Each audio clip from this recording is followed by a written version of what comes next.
Halo rekan-rekan, bertemu dengan saya Ayu Siska dalam mata kuliah pengantar manajemen bisnis. Hari ini kita akan membahas tentang struktur organisasi. Oke, kita masuk ke materi.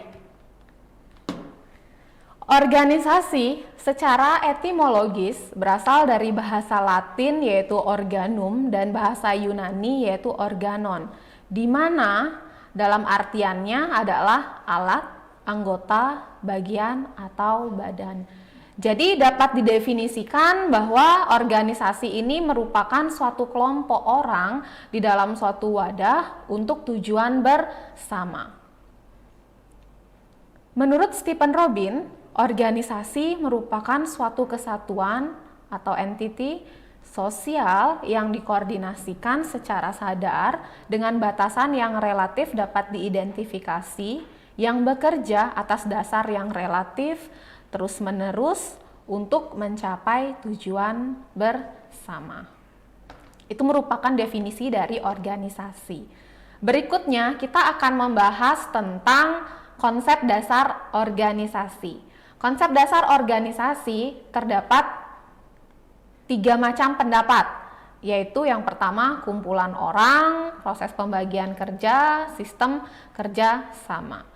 Organisasi pada dasarnya digunakan sebagai tempat atau wadah bagi orang-orang yang berkumpul, bekerja sama secara rasional dan sistematis, terencana, terpemimpin dan terkendali di dalam memanfaatkan sumber daya seperti uang, material, mesin, metode, ataupun lingkungan.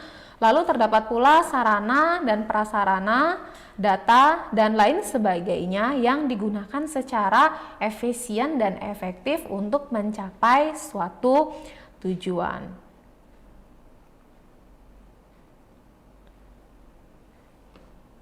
Berikutnya kita akan membahas tentang karakteristik organisasi. Nah, di dalam karakteristik organisasi, saya tampilkan slide-nya, terdapat suatu visi dan misi, struktur yang disengaja, dan orang-orang. Nah, 3 hal inilah yang menjadi karakteristik organisasi.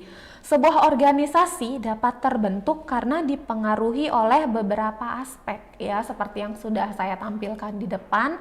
Yang pertama adalah penyatuan visi dan misi serta tujuan. Penyatuan visi dan misi serta tujuan, di sini kita harus memiliki visi dan misi atau tujuan yang sama, lalu diwujudkan dengan eksistensi sekelompok orang atau beberapa sumber daya yang bekerja secara struktur. Nah, hal inilah yang menjadi karakteristik organisasi. Berikutnya, manajemen organisasi. Manajemen organisasi merupakan proses manajerial organisasi dalam hal kepentingan bersama seperti pencapaian visi dan misi yang sudah dibuat oleh si organisasi dan di dalam melaksanakan kerja sama agar tujuan yang diharapkan tersebut dapat dipertanggungjawabkan bersama. Pengorganisasian dapat dilakukan dengan cara menentukan tugas apa yang harus dikerjakan, siapa yang mengerjakan, bagaimana tugas-tugas tersebut dikelompokkan, siapa yang bertanggung jawab atas tugas tersebut, dan pada tingkat mana keputusan tersebut harus diambil. Hal tersebutlah yang dilakukan di dalam proses manajerial organisasi. Ya, yang pertama seperti kegiatan manajemen yang berhubungan dengan pembagian tugas. Proses ini terkait dalam hal kepentingan bersama, ya, seperti yang sudah saya sebutkan tadi, untuk pencapaian visi dan misi, untuk mencapai tujuan, dan dapat mempertanggungjawabkannya secara bersama. Terdapat prinsip-prinsip organisasi. Yang pertama adalah perumusan visi, misi, dan tujuan yang jelas. Dapat kita lihat di slide, bagian pertama, perumusan visi, misi, dan tujuan yang jelas. Tujuan di sini merupakan kebutuhan manusia secara jasmani ataupun rohani yang diusahakan untuk mencapai kerjasama sekelompok orang. Tujuan ini dirumuskan dengan jelas ya sebagai pedoman bagi haluan organisasi, pemilihan bentuk organisasi, pembentukan struktur, atau penentuan macam-macam pekerjaan yang dilakukan nantinya. Yang kedua, ada departemenisasi. Departemenisasi merupakan aktivitas untuk menyusun satuan organisasi yang akan diserahkan di bidang kerja atau fungsi tertentu. Prinsip yang ketiga adalah pembagian kerja. Rincian serta pengelompokan aktivitas-aktivitas atau tugas semacam atau ada hubungannya satu sama lainnya dilakukan oleh seorang pejabat tertentu. Jadi dalam pembagian kerja kita melakukan pengelompokan aktivitas-aktivitas atau tugas apa saja yang harus dilakukan. Yang keempat, terdapat koordinasi. Jadi di dalam koordinasi ini kita mencoba untuk membuat keselarasan aktivitas antara satuan organisasi atau tugas antar pejabat. Yang kelima, pelimpahan wewenang. Hak seorang pejabat untuk mengambil tindakan yang diperlukan agar tugas serta tanggung jawabnya dapat dilaksanakan dengan baik. Jadi kita akan memberikan wewenang pekerjaan ini kepada siapa saja. Yang keenam, ada rentang kontrol atau span of control.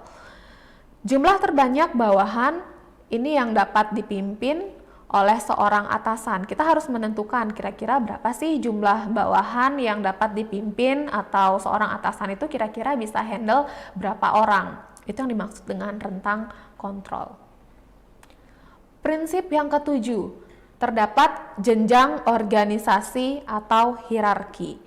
Di dalam jenjang organisasi atau hierarki, kita memiliki tingkat-tingkat satuan organisasi, di mana di dalam tingkat satuan organisasi ini terdapat pejabat, lalu tugas dan wewenang yang dimiliki sesuai dengan kedudukannya, yaitu dari atas ke bawah di dalam fungsi-fungsi di dalam organisasi.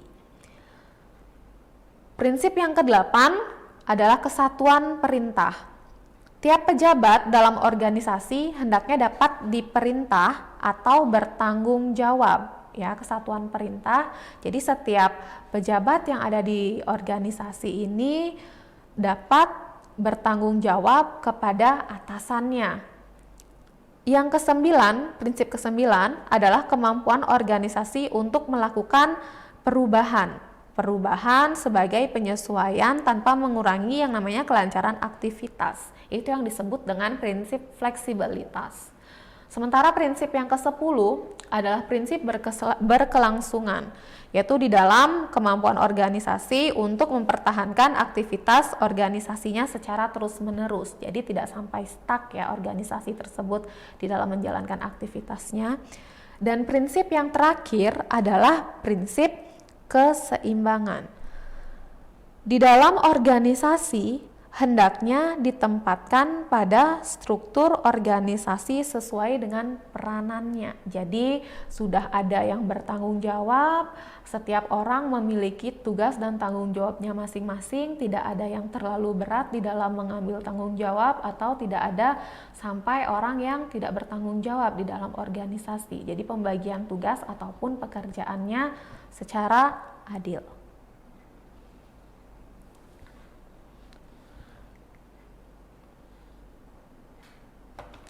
Jadi dapat disebutkan dalam organisasi juga terdapat struktur organisasi.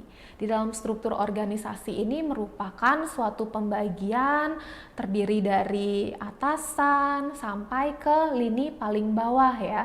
Jadi di dalam struktur organisasi ini kita akan membagi atau terdapat peta dan skema kira-kira setiap orang ini jabatannya apa dan di tingkat apa ya. Bisa lebih jelasnya di bagian slide.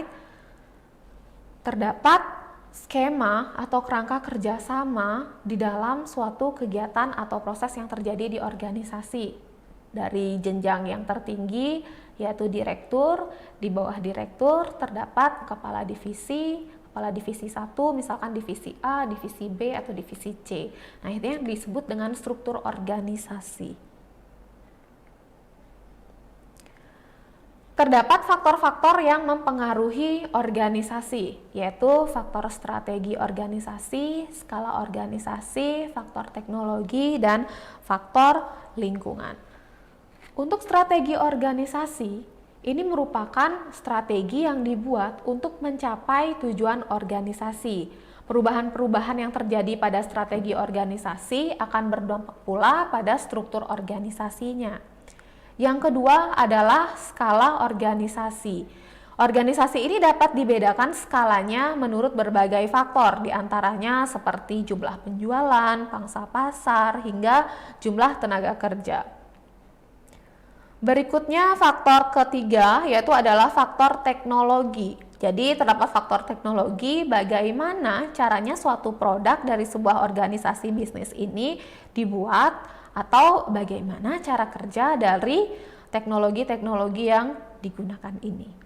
Faktor yang keempat adalah lingkungan yang dinamis. Lingkungan yang dinamis ini menuntut organisasi untuk menyesuaikan diri secara dinamis pula. Ya, jadi lingkungan ini juga bisa menjadi faktor yang mempengaruhi struktur organisasi, mempengaruhi terbentuknya struktur organisasi.